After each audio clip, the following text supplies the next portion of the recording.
നിയമസഭാ തെരഞ്ഞെടുപ്പിൻ്റെ semi final എന്ന് വിലയിരുത്തപ്പെട്ട തദ്ദേശ തെരഞ്ഞെടുപ്പ് കേരളമെമ്പാടും ഒരു UDF തരംഗം അലയടിച്ചിരിക്കുകയാണ്. 1995 ത്രിതല പഞ്ചായത്തുകളിലേക്ക് തെരഞ്ഞെടുപ്പ് ആരംഭിച്ചതിന് ശേഷം 2010 ഇതിനു മുമ്പ് UDFന് ഏറ്റവും വലിയ വിജയം നേടാൻ കഴിഞ്ഞത്. എന്നാൽ അതിനെപ്പോലും കവച്ചു വെക്കുന്ന ഒരു പ്രകടനമാണ് ഇപ്പോൾ 2025 സംഭവിച്ചിരിക്കുന്നത്. ഈ ഘട്ടത്തിൽ കോട്ടയം ജില്ലയിലെ UDFൻ്റെ പ്രകടനം ഏറെ നിർണായകമാകുകയായിരുന്നു. കേരള കോൺഗ്രസ് മാണി ഗ്രൂപ്പ് ഇടതുമുന്നണിയിലേക്ക് ചേക്കേറിയതിനു ശേഷം UDFന് കോട്ടയം ജില്ലയിൽ ഒരു തിരിച്ചുവരവിന് സാധ്യതയില്ല എന്ന് വിലയിരുത്തിയിടത്താണ് അഭൂതപൂർവമായ ഒരു വിജയം നേടി ഉജ്ജ്വലമായ ഒരു വിജയം കരസ്ഥമാക്കിക്കൊണ്ട് UDF വമ്പൻ മുന്നേറ്റം നടത്തിയിരിക്കുന്നു. ഈ ഘട്ടത്തിൽ കോട്ടയം ജില്ലയിലെ UDF വിജയത്തിന് ചുക്കാൻ പിടിച്ച കോട്ടയത്തെ DCC അധ്യക്ഷനായ ശ്രീ നാട്ടകം സുരേഷാണ് നമുക്കൊപ്പം ചേരുന്നത്. അദ്ദേഹത്തെ ഹാർദവമായി സ്വാഗതം ചെയ്യുന്നു. സ്വാഗതം. ആദ്യമേ അഭിനന്ദനം നേരുന്നു. താങ്കളുടെ വാക്കുകളിൽ തന്നെ തദ്ദേശ തെരഞ്ഞെടുപ്പിൽ കോട്ടയം ജില്ലയിലുണ്ടായ UDF വിജയത്തിൻ്റെ കണക്കുകളൊന്ന് അവതരിപ്പിക്കാൻ കഴിയുമോ? കോട്ടയം ജില്ലയിലെ UDFൻ്റെ ഒരു തേരോട്ടമായിരുന്നു. ഞങ്ങളുടെ കണക്കുകൾ കൃത്യമായിരുന്നു. പക്ഷേ ആ കണക്കുകളിൽ അല്പം കൂടെ കൂടുതൽ ജനങ്ങൾ ഞങ്ങളെ സഹായിച്ചു. 40-നും 50-നും ഇടയ്ക്ക് ഗ്രാമപഞ്ചായത്തുകൾ ലഭിക്കുമെന്ന് ഞാൻ പറഞ്ഞിരുന്നു. അതൊരു 40-41 അങ്ങനെയൊക്കെയാണ് കണക്ക് കൂട്ടിയിരുന്നത്. പക്ഷേ 45 പഞ്ചായത്തുകളാണ് ജനങ്ങൾ ഞങ്ങൾക്ക് നൽകിയത്. 71 ഗ്രാമപഞ്ചായത്താണ് ആകെ കോട്ടയം ജില്ലയിലുള്ളത്. കഴിഞ്ഞ തവണ UDFൻ്റെ നില വളരെ പരിതാപകരമായിരുന്നു. പല രാഷ്ട്രീയ സാഹചര്യങ്ങളുണ്ടായിരുന്നു. ഈ പ്രാവശ്യം 71-ൽ 45 പഞ്ചായത്ത് UDF നേടി. വ്യക്തമായ ഭൂരിപക്ഷം 42 സ്ഥലത്തുണ്ട്. 3 സ്ഥലത്ത് ചെറിയ വ്യത്യാസം മാത്രമേ ഉള്ളൂ. ഭരണത്തിലാണ് 45 പഞ്ചായത്തിലെ ഭരണം. കഴിഞ്ഞ പ്രാവശ്യം ഒരു ബ്ലോക്ക് പഞ്ചായത്തിലായിരുന്നു UDFന്, ഈരാറ്റുപേട്ട മാത്രമായിരുന്നു UDFന് ഭരണമുണ്ടായിരുന്നത്. 11 ബ്ലോക്ക് പഞ്ചായത്തിൽ. ഈ പ്രാവശ്യം 9 ബ്ലോക്ക് പഞ്ചായത്ത് UDFന് വലിയ ഭൂരിപക്ഷത്തോടെ. പാമ്പാടി ബ്ലോക്ക് പഞ്ചായത്തിലാണെങ്കിൽ LDFന് പ്രതിപക്ഷത്തിരിക്കാൻ പോലും ഒരാളില്ല. ആ നിലയിലുള്ള വലിയ ഭൂരിപക്ഷമാണ് ഞങ്ങൾക്കുണ്ടായിരിക്കുന്നത്. വൈക്കത്ത് മാത്രമാണ് ഞങ്ങൾ അല്പം പുറകെ പോയത്. ജില്ലാ പഞ്ചായത്ത് കഴിഞ്ഞ പ്രാവശ്യം 7 മെമ്പർമാരാകെ ഉണ്ടായിരുന്നത്. ഈ പ്രാവശ്യം അത് 16ആയി. 16 എന്ന് പറയുന്നത് ചെറിയൊരു സംഖ്യയല്ല, വലിയ സംഖ്യയാണ്. ഞങ്ങളുടെ 3 ആളുകൾ പരാജയപ്പെട്ടതുപോലും ചെറിയ വോട്ടുകൾക്കാണ്. 200-300 വോട്ടിൻ്റെ ഒക്കെയാണ് 3 ആളുകൾ പരാജയപ്പെട്ടത്. പരാജയം തന്നെയാണ്. ഒരു വോട്ടിനാണേലും 16 പേരിപ്പം ഞങ്ങൾക്കുണ്ട്. ഞങ്ങൾ നല്ല ഭൂരിപക്ഷത്തിൽ ജില്ലാ പഞ്ചായത്തിൽ അധികാരത്തിൽ വരികയാണ്. നഗരസഭകൾ കഴിഞ്ഞ പ്രാവശ്യം 4 എണ്ണം ഞങ്ങളാണ് ഭരിച്ചത്. പക്ഷേ ഞങ്ങൾ ഭരിച്ചു എന്ന് പറയുമ്പോഴും ഞങ്ങൾക്ക് വ്യക്തമായ ഭൂരിപക്ഷമില്ലാതെയാണ് ഞങ്ങൾ ഭരിച്ചത്. ഈ പ്രാവശ്യം 4 നഗരസഭകളിൽ വ്യക്തമായ ആധിപത്യമാണ് ഞങ്ങൾക്കുള്ളത്. ബാക്കി 2 സ്ഥലങ്ങളിൽ ഞങ്ങളോട് സഹകരിച്ചു പോരുന്ന ആളുകളുണ്ട്.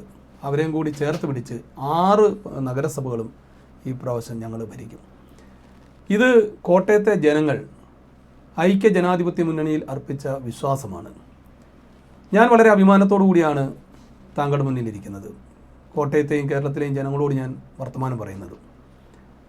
ചിട്ടയായ രാഷ്ട്രീയ പ്രവർത്തനം. 4.25 വർഷം മുമ്പ് ഞാൻ DCCയുടെ പ്രസിഡൻ്റായപ്പോൾ അന്ന് എന്നോട് മാധ്യമങ്ങൾ ചോദിച്ചു, എന്താണ് കോൺഗ്രസിനെ താങ്കൾ എങ്ങനെയാണ് കോൺഗ്രസിൻ്റെ സംഘടനാ സംവിധാനത്തെ കൊണ്ടുപോകാൻ ശ്രമിക്കുന്നത് എന്നൊക്കെ ചോദിച്ച് കുറേ ചോദ്യങ്ങൾ ചോദിച്ചപ്പോൾ ഞാൻ അന്നും പിന്നീടും ഞാൻ ആവർത്തിച്ച് പറഞ്ഞൊരു കാര്യമുണ്ട്. കോട്ടയം ജില്ല കോൺഗ്രസിൻ്റെയും UDFൻ്റെയുമാണ്. എതിരില്ലാത്ത രാഷ്ട്രീയ പാർട്ടിയാക്കി കോൺഗ്രസിനെ മാറ്റുക, അതാണ് ലക്ഷ്യം എന്ന് പറഞ്ഞു.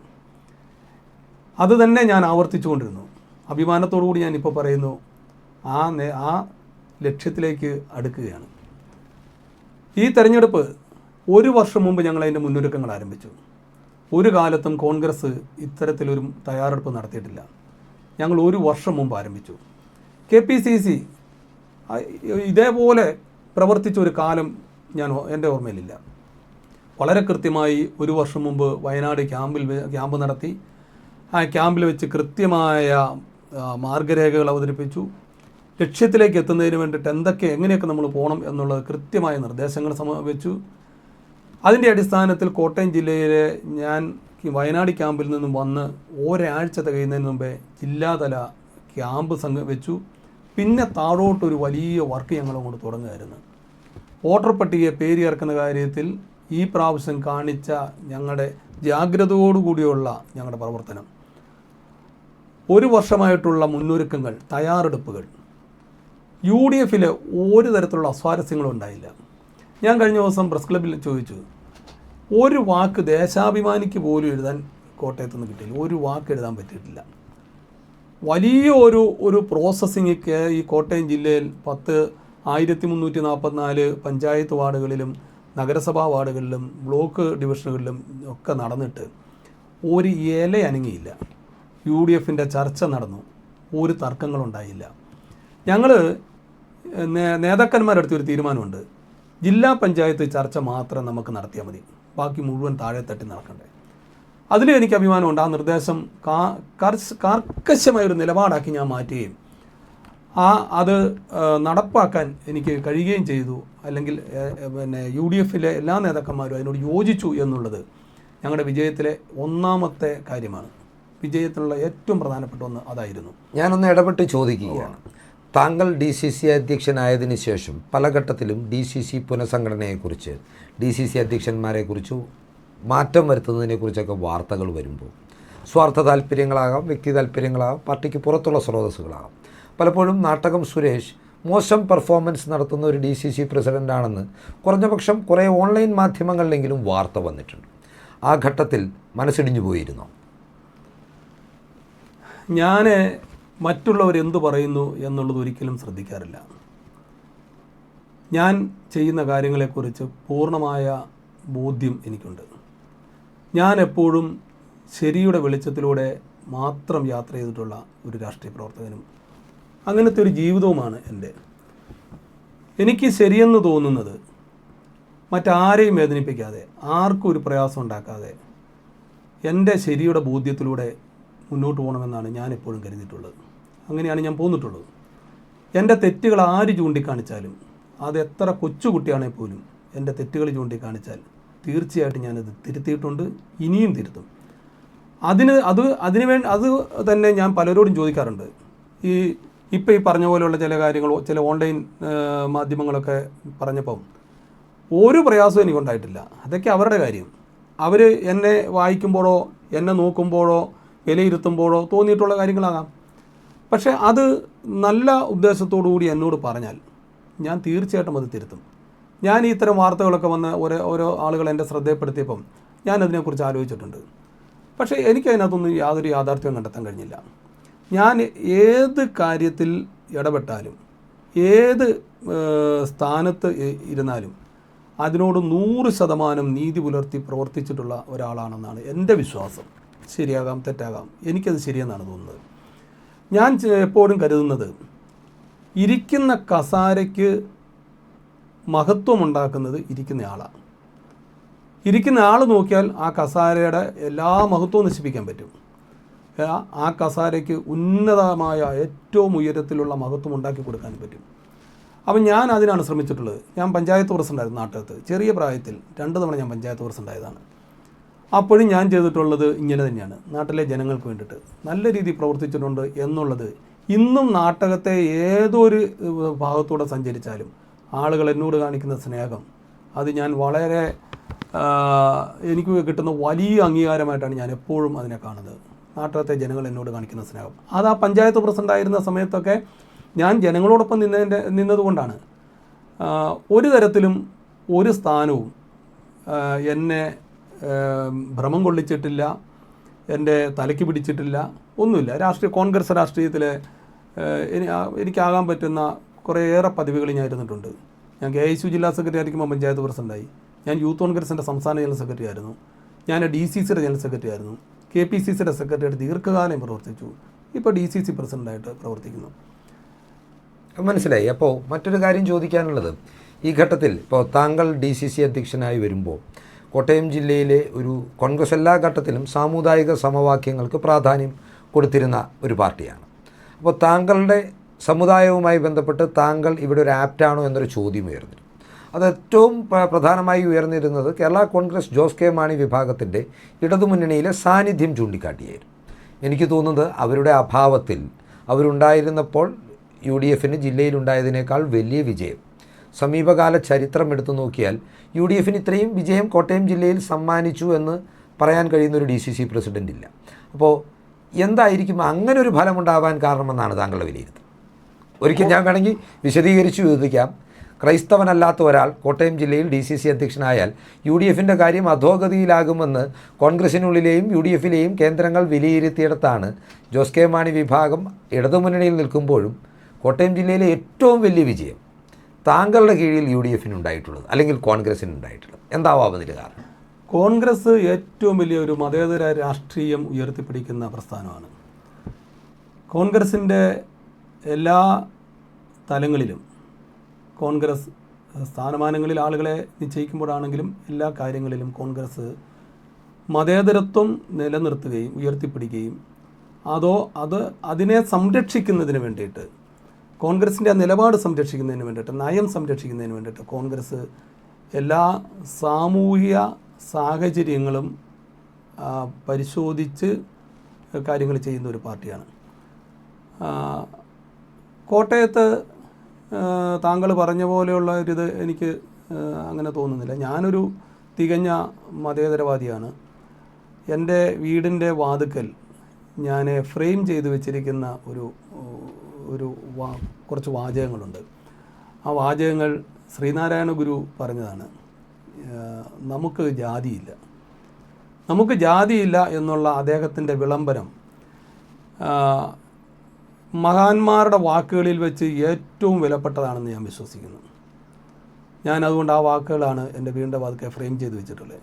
അപ്പോൾ ജാതിക്കും മതത്തിനും, എൻ്റെ മക്കളെ ഞാൻ സ്കൂളിൽ ചേർത്തപ്പം ജാതിയുടെ മതത്തിൻ്റെ കോളത്തിൽ ഇന്ത്യൻ എന്നെഴുതിയാണ് ഞാൻ എൻ്റെ മക്കളെ സ്കൂളിൽ ചേർത്തപ്പോൾ. അപ്പം അങ്ങനത്തെ ഒരാളാണ് ഞാൻ. അതുകൊണ്ട് ഞാൻ ഈ ജാതിയിലോ മതത്തിലോ ഞാൻ വിശ്വസിക്കുന്നില്ല. പക്ഷേ സമൂഹത്തിൽ അതെല്ലാം ഉണ്ട്. ആ എല്ലാ പിന്നെ സമൂഹത്തിലെ മനുഷ്യരുടെ ഇടയിൽ ഈ തരത്തിലുള്ള ചിന്താഗതികളൊക്കെ ഉണ്ട്.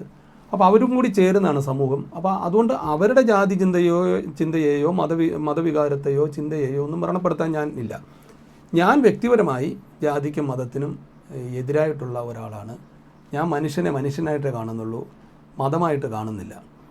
കോട്ടയത്തെ DCC പ്രസിഡൻറ്റിനെ വെക്കുന്ന ഒരു സമയമൊക്കെ വരുമ്പോൾ ഇങ്ങനത്തെ ചർച്ചകൾ വന്നിട്ടുണ്ട്, പൊതുസമൂഹത്തിലോ അല്ലെ എവിടെയെങ്കിലുമൊക്കെ വന്നിട്ടുണ്ട് എന്നൊക്കെ പറയുന്നതൊക്കെ ഇങ്ങനെ കേൾക്കാം. പക്ഷേ എന്നെ പാർട്ടി വെച്ചത് അതൊന്നും നോക്കിയല്ല. എന്നെ പാർട്ടി തീരുമാനിച്ചത് ഇത്രയും കാലത്തെ എൻ്റെ രാഷ്ട്രീയ പ്രവർത്തനത്തെ വിലയിരുത്തിയിട്ടാണ്. അത് ഞാൻ വളരെ ഭംഗിയായിട്ട് നിർവഹിച്ചിട്ടുണ്ട് എന്നാണ് എൻ്റെ വിശ്വാസം. വളരെ നന്നായിട്ട് ഞാൻ ഈ ജില്ലയിലെ പാർട്ടി കമ്മിറ്റികൾ ഉണ്ടാക്കുന്ന കാര്യത്തിലായിരുന്നാലും പാർട്ടിയെ ബിൽഡ് ചെയ്യുന്ന കാര്യത്തിലായിരുന്നാലും ഒക്കെ വളരെ നന്നായിട്ട് ഏറെ യാത്ര ചെയ്ത് ഏതൊരു പാർട്ടി പ്രവർത്തകൻ്റെയും ഒരു ആവശ്യം വന്നു കഴിഞ്ഞാൽ ഓടി അവിടെ എത്തി. ഞാൻ എപ്പോഴും ഒരു സാധാരണ പ്രവർത്തകനാണ്. എൻ്റെ ചോദ്യം വളരെ സ്പെസിഫിക് ആയിരുന്നു. അതായത് ഞാനിത് ചോദിക്കാനൊരു കാരണമുണ്ട്. താങ്കൾ കോട്ടയം DCC അധ്യക്ഷനായി ചുമതലയേറ്റ ശേഷം ആദ്യം നടത്തിയ സമരപരിപാടികളിലൊന്ന് പാലായിലായിരുന്നു. അപ്പോൾ സാധാരണഗതിയിൽ അങ്ങനെ ഉണ്ടാവാറില്ല. വലിയൊരു സമരപരിപാടി, അതേ തുടർന്നൊരു രാപ്പകൽ സമരമെല്ലാം താങ്കൾ സംഘടിപ്പിച്ചു. ഇന്നിപ്പോൾ പാലാ നിയോജക മണ്ഡലത്തിലെ 13 തദ്ദേശ സ്ഥാപനങ്ങളിൽ 9 UDF വിജയിച്ചിരിക്കുകയാണ്. അങ്ങനെ താങ്കൾ എന്തെങ്കിലും ഒരു മാസ്റ്റർ പ്ലാൻ തയ്യാറാക്കിയിട്ടാണോ കേരള കോൺഗ്രസ് കേന്ദ്രങ്ങളിലേക്ക് UDFൻ്റെ ഒരു കടന്നുകയറ്റം ഉറപ്പുവരുത്തിയത്? കേരള കോൺഗ്രസ് ഒരു കാരണവുമില്ലാതെയാണ് UDFനെ ചതിച്ചിട്ട് പോയത്. കേരളത്തിൽ പൊതുവേ ഒരു സംസാരമുണ്ട്, കോട്ടയം എന്ന് പറഞ്ഞാൽ കേരള കോൺഗ്രസ് ആണ് എന്നൊരു സംസാരം എങ്ങനെയോ രൂപപ്പെടുത്തി ആരോ കൊണ്ടുവന്നിട്ടുണ്ട്. അതിങ്ങനെ കേരളമാകെ സംസാരവുമുണ്ട്. ഇതൊക്കെ നിലനിൽക്കുന്ന സമയത്താണ് UDFനെ ചതിച്ചിട്ട് ഇവർ പോയത്. ഞാൻ DC പ്രസിഡൻ്റായപ്പോൾ എൻ്റെ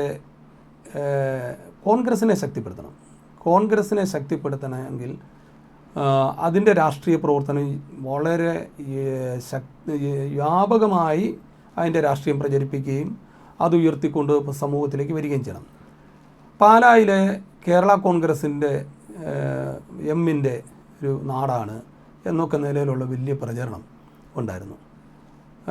UDFൽ അവർ നിന്ന സമയത്ത് ഏതാണ്ട് ഈ പറഞ്ഞതുപോലെ തന്നെ അവർക്ക് ഇങ്ങനെ കൂടുതൽ സ്വാധീനം ഉണ്ടാക്കുന്ന തരത്തിലേക്ക് തെരഞ്ഞെടുപ്പുകൾ വരുമ്പോഴാണെങ്കിലും എല്ലാ സമയങ്ങളിലും അവരെ കൂടുതലായി പരിഗണിക്കുകയും കോൺഗ്രസ്സിനെ വിഴുങ്ങുന്ന തരത്തിലേക്ക് തന്നെ അവർ വരികയും ചെയ്ത ഒരിതുണ്ട്. അസംബ്ലി സീറ്റെല്ലാം അവർക്ക് കൊടുക്കുന്നു, പഞ്ചായത്ത് സീറ്റുകൾ കൂടുതൽ അവർക്ക് കൊടുക്കുന്നു, പാലാ നഗരസഭ തീരെഴുതി കൊടുക്കുന്നു, ഇങ്ങനെയൊക്കെയുള്ള ഒരിതുണ്ടായിരുന്നു. അപ്പോൾ അവർ പോയപ്പം അതൊരു കോൺഗ്രസ്സിനെ ബാധിക്കരുത് എന്ന് ഉള്ളതുകൊണ്ട് അവർക്കെതിരെ അറ്റാക്ക് ചെയ്യണം. അത് രാഷ്ട്രീയമാണ്. അപ്പോൾ അതിനുള്ള അവസരങ്ങൾ ഒന്നും പാഴാക്കരുത്. അങ്ങനെ ഇരിക്കുമ്പോഴാണ് അവിടെ ഒരു സാധാരണക്കാരിയായ ഒരു പെൺകുട്ടിയെ കേരള കോൺഗ്രസ് സോഷ്യൽ മീഡിയയിലൂടെ വളരെ മോശമായി പറയുകയും ഒക്കെ ചെയ്തത്. അത് ഞാനൊരു അവസരമായി കണ്ടു എന്നുള്ളത് യാഥാർത്ഥ്യമാണ്. അത് അങ്ങനെയാണ് പാലായിൽ ആ സമരം നടക്കുന്നത്. ഞാൻ ഉറച്ചു വിശ്വസിക്കുന്നു, അന്ന് പാലായിൽ നടത്തിയ ആ പോരാട്ടം കേരള കോൺഗ്രസിൻ്റെ പതനത്തിലേക്കുള്ള വഴി തുറക്കുകയായിരുന്നു. ആ പോരാട്ടം ഇന്നും ആ പോരാട്ടത്തിൻ്റെ അലിവലി ആ പാലായിലുണ്ട്. പിന്നെ കേരള കോൺഗ്രസിനെ ഫോക്കസ് ചെയ്ത് തന്നെയാണ് ഞാൻ കേരള മാണി ഗ്രൂപ്പിന് സ്വാധീനമുള്ള സ്ഥലങ്ങളിലൊക്കെ ഞാൻ മുന്നോട്ട് പോയത്. അത് വളരെ കൃത്യമായി തന്നെയാണ് ടാർഗറ്റ് ചെയ്ത് പോയതാണ്. അവിടെയെല്ലാം കോൺഗ്രസ് വിജയിച്ചു, UDF വിജയിച്ചു. ആ പ്രദേശങ്ങളിൽ നടന്ന ഉപതെരഞ്ഞെടുപ്പ്, ഇപ്പോൾ ബ്ലോക്ക് പഞ്ചായത്ത് 2 ഡിവിഷനിൽ നടന്ന ഉപതെരഞ്ഞെടുപ്പ്, ഒന്ന് ആനക്കല്ലിലും ഒന്ന് കൂട്ടിക്കലും, രണ്ടും കേരള കോൺഗ്രസിൻ്റെ ഇരുന്ന സീറ്റാണ്. രണ്ടിടത്തും UDFനെ കോൺഗ്രസിൻ്റെ സ്ഥാനാർത്ഥികൾ മത്സരിച്ചു. ഞങ്ങൾ UDF അവിടെ വിജയിച്ചു. ആ മേഖലകളിൽ നടന്ന ഉപതെരഞ്ഞെടുപ്പുകൾ, രാമപുരം ഉൾപ്പെടെയുള്ള പഞ്ചായത്തുകളിൽ നടന്ന ഉപതെരഞ്ഞെടുപ്പുകൾ, ആ തെരഞ്ഞെടുപ്പിലെല്ലാം ഞങ്ങൾ കേരള കോൺഗ്രസിനെ പരാജയപ്പെടുത്തി ഞങ്ങൾ വിജയിച്ചു. ആ പ്രദേശത്ത് നടന്ന ബാങ്ക് തെരഞ്ഞെടുപ്പുകൾ, ഞങ്ങളും അവരും കൂടി ഒന്നിച്ചു നിന്ന സമയത്തുള്ള ബാങ്കുകളായിരുന്നു. അവർ പോയി കഴിഞ്ഞപ്പോൾ അവർ വലിയ കക്ഷിയാണ് എന്നാണ് അവർ, പാർട്ടിയാണെന്നാണല്ലോ അവർ പറയുന്നത്. ഞങ്ങളവിടെ കോൺഗ്രസ് പാനൽ വെച്ച് എല്ലാ ബാങ്കുകളും ഞങ്ങൾ തിരിച്ചു പിടിച്ചു. ഒരെണ്ണം പോലും അവർക്ക് കിട്ടിയില്ല, എല്ലാം ഞങ്ങൾ പിടിച്ചു. കടുത്തുരുത്തി മേഖലയിൽ, അതാണല്ലോ അവർ മറ്റൊരു ശക്തി കേന്ദ്രം എന്ന് പറയുന്നത്. കടുത്തുരുത്തിയിൽ നടന്ന അർബൻ ബാങ്ക് തിരഞ്ഞെടുപ്പാണെങ്കിലും ഗ്രാമീണ സഹകരണ ബാങ്കുകളായിരുന്നാലും എല്ലാം ഞങ്ങൾ അവരുടെ കയ്യിൽ നിന്ന് തിരിച്ചു പിടിച്ചു. അവിടെ നടന്ന ഉപതെരഞ്ഞെടുപ്പ്, മാഞ്ഞൂർ പഞ്ചായത്തിൽ ഉൾപ്പെടെ നടന്നിട്ടുള്ള ഉപതെരഞ്ഞെടുപ്പുകൾ എല്ലാം ഞങ്ങൾ ജയിച്ചു. കേരള കോൺഗ്രസ് മാണി ഗ്രൂപ്പ് ഇന്ന് കോട്ടയത്ത് ദുർബലമായ ഒരു പാർട്ടിയാണ്. ദുർബലമായ, ഒരു ശക്തിയുമില്ലാത്ത ഒരു പാർട്ടിയാണ്. ഇനിയും അത് ബാക്കിയും കൂടെ തകരും. കാരണം അവരത്രയേറെ ഞങ്ങളെ ഉപദ്രവിച്ചിട്ട് പോയവരാണ്. ഞങ്ങളതിനെ ടാർഗറ്റ് ചെയ്ത് തന്നെയാണ് മുന്നോട്ട് പോകുന്നത്. അടുത്ത അസംബ്ലി തെരഞ്ഞെടുപ്പിൽ ബാക്കിയും കൂടെ നമുക്ക് കാണാം. ഒരു ചോദ്യം കൂടി ഇവിടെ, നമ്മൾ ഈ മുന്നണിയെക്കുറിച്ച് പറയുമ്പോൾ തീർച്ചയായും കോട്ടയം DCC അധ്യക്ഷനാണ് UDF എന്ന മുന്നണിയെ കെട്ടുറപ്പോടുകൂടി ജില്ലയിൽ നയിക്കേണ്ടത് എല്ലാ ഘട്ടത്തിലും. അത് പാർലമെൻറ്റ് തെരഞ്ഞെടുപ്പിലാണെങ്കിലും അതിൻ്റെ പ്രവർത്തനങ്ങളുടെ ഏകോപനത്തിലാണെങ്കിലും ഇപ്പോൾ ഉണ്ടായിട്ടുള്ള സീറ്റ് വിഭജനത്തിലാണെങ്കിലും അത് മികച്ച നിലയിൽ, താങ്കൾ പറഞ്ഞതുപോലെ ദേശാഭിമാനിക്ക് പോലും ഒരു വരി എഴുതാൻ അവസരം കൊടുക്കാതെ അതിനെ ഒരു ഐക്യത്തോടു കൂടി മുന്നോട്ട് നയിക്കുവാൻ താങ്കൾക്ക് സാധിച്ചു. തീർച്ചയായും ടീം UDF ആണ്, മറ്റുള്ളവരാണ്. ജോസഫ് ഗ്രൂപ്പിലെ ഘടകകക്ഷി നേതാക്കൾ വലിയ രീതിയിൽ താങ്കളെക്കുറിച്ചുള്ള നല്ല വാക്കുകൾ പലയിടത്തും പറയുന്നുണ്ട്. അത് വളരെ ബോധപൂർവം താങ്കൾ ആദ്യഘട്ടം മുതൽ ശ്രദ്ധിച്ചെടുത്ത ഒരു സമീപനമായിരുന്നു. ചെറുകക്ഷിയാണെങ്കിലും അവരെ അംഗീകരിക്കുക, കോൺഗ്രസ്സുകാരെ വിട്ടുവീഴ്ചയ്ക്ക് പറഞ്ഞ് മനസ്സിലാക്കുക. കാരണം നമ്മൾ സാധാരണഗതിയിൽ പ്രതീക്ഷിക്കുന്ന പൊട്ടിത്തെറിയൊന്നും കോൺഗ്രസിനുള്ളിൽ നിന്ന് ജോസഫ് ഗ്രൂപ്പിന് സീറ്റ് കൊടുത്തെടുത്ത് ഉണ്ടായിട്ടില്ല എന്നുള്ളത് കൊണ്ട് ഞാൻ ചോദിക്കുക. ആ കാര്യത്തിൽ ജില്ലയിലെ കോൺഗ്രസ് നേതാക്കന്മാരും ജില്ലയിലെ UDFിലെ ഘടകകക്ഷികളിലെ എല്ലാ നേതാക്കന്മാരും ഒറ്റ മനസ്സോടുകൂടി നിന്നു. ഈ വിജയം DCC പ്രസിഡൻറ്റിൻ്റെ മാത്രം വിജയമായിട്ട് ഞാൻ അതിനെ കാണുകയില്ല. DCC പാർട്ടിയെ ഞാൻ നയിച്ചു, പാർട്ടിക്ക് ഞാനൊരു നല്ല രീതിയിൽ ഞാൻ കഷ്ടപ്പെട്ടു. പക്ഷേ വിജയമെന്ന് പറയുന്നത് ഇവിടുത്തെ എല്ലാ നേതാക്കന്മാരും ഉണ്ട്. തിരുവഞ്ചൂർ രാധാകൃഷ്ണനുണ്ട്, KC ജോസഫുണ്ട്, ആൻ്റണി ഉണ്ട്, കൊടിക്കുന്നിൽ സുരേഷുണ്ട്, KPCC നേതാക്കന്മാരുണ്ട്, കേരള കോൺഗ്രസിൻ്റെ മോൻസ് ജോസഫ്, ഫ്രാൻസിസ് ജോർജ്, ജെയ്സൺ, അങ്ങനെയുള്ള നേതാക്കന്മാർ, അസീസ് ബഡായി ഉൾപ്പെടെയുള്ള മുസ്ലിം ലീഗിൻ്റെ നേതാക്കന്മാർ, RSP നേതാക്കന്മാർ, അങ്ങനെ അരുൺ ഉൾപ്പെടെയുള്ള RSP നേതാക്കന്മാർ, അങ്ങനെ ഞാൻ എല്ലാ രാജീവ് ഉൾപ്പെടെയുള്ള CMB നേതാക്കന്മാർ എല്ലാവരും കൂടി, ചെറുതും വലുതൊന്നും അങ്ങനെയൊന്നും കോട്ടയത്ത് ഞങ്ങൾ കാണുന്നില്ല. എല്ലാവരോടും ഒന്നിച്ചാണ് ഞങ്ങളിരുന്ന് എല്ലാ കാര്യങ്ങളും തീരുമാനിച്ച്. ഞങ്ങൾക്കെല്ലാം ഒറ്റ കാര്യമുള്ളായിരുന്നു, നമുക്ക് ജയിക്കണം. ജയിക്കാൻ വേണ്ടിയിട്ടുള്ള എല്ലാ വിട്ടുവീഴ്ചകളും എല്ലാവരും ചെയ്യണം. ആ വിട്ടുവീഴ്ചയാണ് വെള്ളൂർ സീറ്റ് ഇപ്പം നമ്മൾ ജയിച്ചത്. കേരള കോൺഗ്രസിൻ്റെ കയ്യിൽ അവരുടെ സീറ്റാണ്. 8 സീറ്റ് കഴിഞ്ഞ പ്രാവശ്യം കേരള കോൺഗ്രസ് മത്സരിച്ചാണ് തിരികെ തരികയായിരുന്നു. അതിൽ ഒരു സീറ്റ് തിരികെ തന്നു. എന്താ, ജയിക്കാനായിട്ടുള്ള സ്ഥാനാർത്ഥി കോൺഗ്രസിനുണ്ട്, അതുകൊണ്ട് തന്നു. അപ്പോൾ അത് ആ വിട്ടുവീഴ്ച, ജില്ലാ പഞ്ചായത്ത് സീറ്റാന്ന് ഓർക്കണം, ആ വിട്ടുവീഴ്ച എന്ന് ഓർത്തേ. ലീഗിനൊരു സീറ്റ് കൊടുക്കാമെന്ന് ഉമ്മൻചാണ്ടി സാറ് കഴിഞ്ഞ പ്രാവശ്യം പറഞ്ഞിരുന്നതാണ് എന്ന് പറഞ്ഞു. ഉമ്മൻചാണ്ടി സാറ് പറഞ്ഞ വാക്കിനെ നമ്മൾ തീർച്ചയായിട്ടും നമ്മളത് അനുസരിക്കണമല്ലോ, കേൾക്കണമല്ലോ.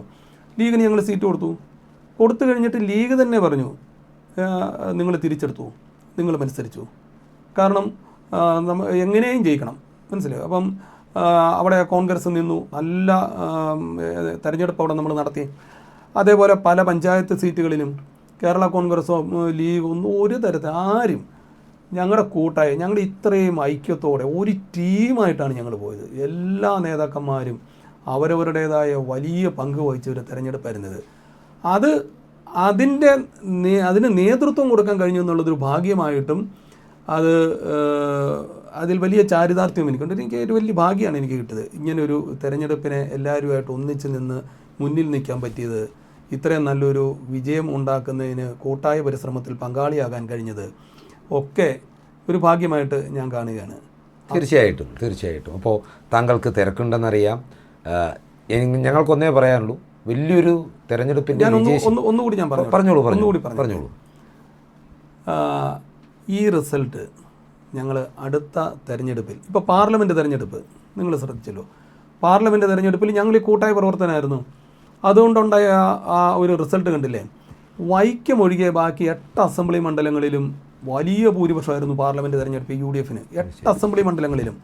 വൈക്കത്ത് കഴിഞ്ഞ തെരഞ്ഞെടുപ്പിൽ LDFന് 36,000, അസംബ്ലി തെരഞ്ഞെടുപ്പിൽ 36,000 വോട്ട് ലീഡ് കിട്ടിയെടുത്ത് 4,600 വോട്ടായിട്ട് ഈ പ്രാവശ്യം അത് കുറഞ്ഞു. അപ്പോൾ യഥാർത്ഥത്തിൽ അവിടെയും ഞങ്ങൾക്ക് UDFന് വലിയ മുന്നേറ്റം ഉണ്ടായത്. അത് കഴിഞ്ഞ് നടന്ന പഞ്ചായത്ത് തെരഞ്ഞെടുപ്പിലെ മുന്നേറ്റമാണ് ഇപ്പം നമ്മൾ ചർച്ച ചെയ്യപ്പെട്ടത്. ഇനി 6 മാസത്തിനകം നടക്കാൻ പോവാണ് എന്ന് പറഞ്ഞാൽ 4 മാസം കഴിയുമ്പോൾ ഇലക്ഷൻ നോട്ടിഫിക്കേഷൻ ആകും. 6 മാസത്തിനും അസംബ്ലി തെരഞ്ഞെടുപ്പ് നടക്കും. മെയ്യിൽ ഗവൺമെൻറ് വരേണ്ടതാണ്. കോട്ടയം ജില്ലയിൽ ഞങ്ങൾ അത്ഭുത സൃഷ്ടിക്കും. ഞാൻ അതിലേക്കാണ് ചോദിച്ച് അവസാനിപ്പിക്കാൻ വന്നത്. ഈ തെരഞ്ഞെടുപ്പുകളിൽ കഴിഞ്ഞ 4.25 വർഷത്തിനിടയിൽ പലപ്പോഴും വിജയശില്പിയായി അങ്ങയെ കണ്ടിട്ടുണ്ട്, അല്ലെങ്കിൽ ഒരു തേരാളിയായി കണ്ടിട്ടുണ്ട്, സ്റ്റേജ് മാനേജറായി കണ്ടിട്ടുണ്ട്. വരാനിരിക്കുന്ന നിയമസഭാ തെരഞ്ഞെടുപ്പിൽ അങ്ങേ ഒരു സ്ഥാനാർത്ഥിയായി കാണാൻ ഭാഗ്യമുണ്ടാകുമോ കോട്ടയത്തെ കോൺഗ്രസ് പ്രവർത്തകർക്ക്? ഞാൻ സ്ഥാനാർത്ഥിയാകുന്ന കാര്യം ഞാനല്ല തീരുമാനിക്കേണ്ടതും പറയേണ്ടതും, അത് പാർട്ടിയാണ്. പാർട്ടി തീരുമാനിച്ചാൽ മത്സരിക്കും, പാർട്ടി എന്ത് പറയുന്നോ അതനുസരിക്കും. ഒരു കാര്യം ഞാൻ പറയാം, ഞാൻ സ്ഥാനാർത്ഥിയായാലും ഇല്ലെങ്കിലും അത് എന്നെ ബാധിക്കുന്നതോ അതൊരു വലിയ കാര്യമോ അല്ല. അത് പാർട്ടി തീരുമാനം എടുക്കട്ടെ, എന്തായിരുന്നാലും പാർട്ടി തീരുമാനം എടുക്കട്ടെ. എന്തായിരുന്നാലും അത് നമ്മൾ അനുസരിക്കുമല്ലോ. എനിക്ക് പറയാനായിട്ടുള്ള ഞാൻ പറയുന്നത്, ഈ അസംബ്ലി തെരഞ്ഞെടുപ്പ് എന്ന് പറയുന്നത് ഞങ്ങൾ കോട്ടയത്ത് അത്ഭുതം കാണിക്കും. ഞാൻ എണ്ണം പറയുന്നുണ്ടോ? 9-ൽ എത്ര? 9-ൽ 9 ഞങ്ങൾ നേടും. അപ്പോൾ ആധികാരികമായ ഒരു തെരഞ്ഞെടുപ്പ് വിജയത്തിൻ്റെ പശ്ചാത്തലത്തിൽ നിന്ന് കോട്ടയം DCC പ്രസിഡന്റ് പ്രഖ്യാപിക്കുകയാണ് 2026 നടക്കുന്ന നിയമസഭാ തെരഞ്ഞെടുപ്പിൽ 9-ൽ 9 നേടുമെന്നാണ് പറയുന്നത്. 9 സീറ്റ് നേടും ഞങ്ങൾ. എല്ലാവിധ ആശംസകളും നേരുന്നു. ഞങ്ങളുമായി തിരക്കിട്ട ഷെഡ്യൂളിനിടയിലും സമയം കണ്ടെത്തിയതിൽ വളരെ സന്തോഷം. നന്ദി.